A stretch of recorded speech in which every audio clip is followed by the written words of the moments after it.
So guys, ako nga pala si TAC V and we're here to review another gun.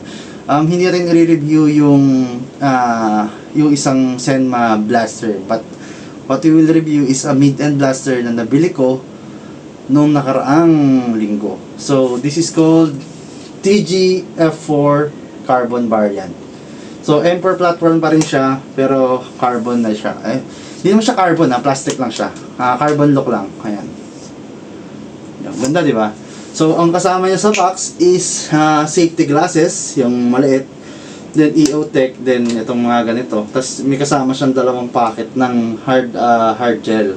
Also, may kasama din siyang isang magazine. Ayan, transparent magazine. Pero pwede kayong umorder sa shop or sa Lazada ng extra mag na either see-through or ganito, black lang siya. Pero kung ako tatanungin, mas maganda tong see-through kasi nakikita mo kung may bala ka pa or wala. Kasi dito medyo kakapain mo pa. Talagang magda-dry fire ka minsan. So, pabibilisan na lang natin to. Hindi na natin pa tatagalin more than or less than 5 minutes na to. Yung baterya niya, dito kinakabit. Ayan sa likod. Para matanggal niya siya, ipe-press nyo lang tong button na to. Press nyo lang na ganun, tapos satakin nyo. Ganun din sa pagkakabit. Ito yung baterya niya. Usually, ang kasama niyang baterya is, ito kasi kailangan may pindutin wala pang pindot ko Pero, yun nga, ayan.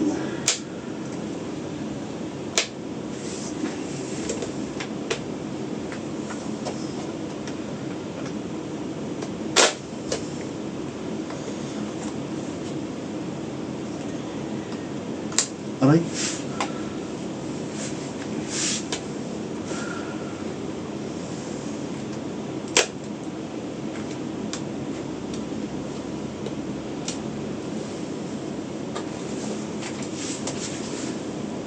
So, when you got this open, kapag nabuksan nyo na to, may makikita kayong wire sa loob. Ayan.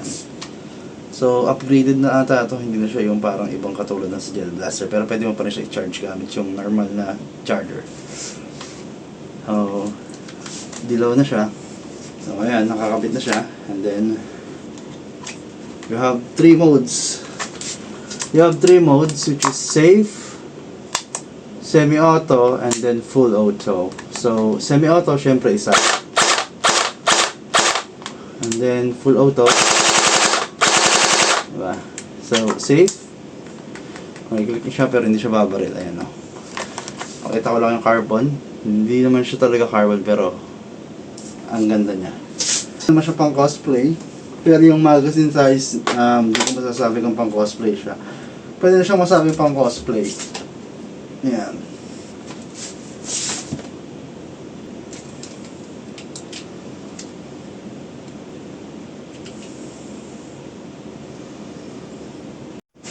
So guys, kung nagustuhan niyo yung video and gusto niyo pa ng ibang other reviews, pwede naman. Try natin mag-upload ng iba't ibang uri ng gel blaster. Mainly FPS airsoft player talaga ako, pero nag-switch lang muna ako sa gel blaster kasi I find it interesting. This one cost 2,500 to 3,000 depende sa store na bibilan nyo. And then, lalagay ko yung link sa description kung saan kayo bibili. It's not my store, doon ko lang din siya binili. May darating pa tayong dalawang variant, TG din, pero version 2 na siya nung unang baril na binili natin. So, malalaman natin kung may pinagbago. Actually, yun, to be announced pa. Schedule ko kung kailan ko ilalabas yung video. But hopefully nakatulong. Itong baril nga pala na to, just in case lang nagtatanong sa mga FPS, 250 FPS. Lalagyan ko na rin ng detalye dun sa may description para makita nyo kung ilang FPS talaga siya. 250 FPS. Tapos yung battery niya 11 volts, okay? Pero kung ang gamit mo is blue gel, yung malambot na gel, soft gel, hindi masakit, okay lang. Pwede nyo na siyang pang backyard shooting or playing nung may kalaro kayo mga bata. Pero kung gusto nyo gamitin to sa mga more on fields, like mga airsoft game site, gel blaster game site, yun din, pwede din. Actually, magbubukas nga pala kami ng gel blaster game site sa Nueva Ecija, so abangan nyo yung video, magdadrop ako ng teaser bigla. Yun lang guys, thank you and bye.